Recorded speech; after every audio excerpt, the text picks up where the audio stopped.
ಹೇಳಿ ಊಟ ಚೆನ್ನಾಗಿತ್ತು. ನೀವೆಲ್ಲ ಏನು ಊಟ ಮಾಡಿದಿರೋ ಅದೇ ಊಟ ಅವರು ಮಾಡಿದ್ರು. ಇವತ್ತು ನಾನ್ ವೆಜ್ ಊಟ.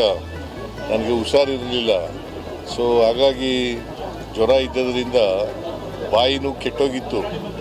ನಾನ್ ವೆಜ್ ಸಿಕ್ತಲ್ಲ, ಕೋಳಿ ಸಾರು, ಇಡ್ಲಿ, ಕಾಲು ಸೂಪು, ಆಮೇಲೆ ಎಂಥದ್ದು ಚಿಕನ್, ನಾಟಿ ಚಿಕನ್ ಅವೆಲ್ಲ ಇತ್ತು, ಚೆನ್ನಾಗಿತ್ತು.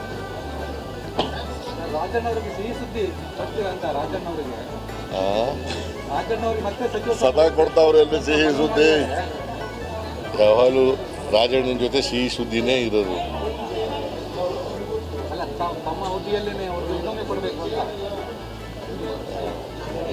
ಅದಾಯ್ತು, ಈಗ ಬೇರೆ ವಿಚಾರ ಮಾಡಿ ನಾನು ಹೈಕಮಾಂಡ್ನವ್ರ ಜೊತೆ ಮಾತಾಡ್ತೀನಿ.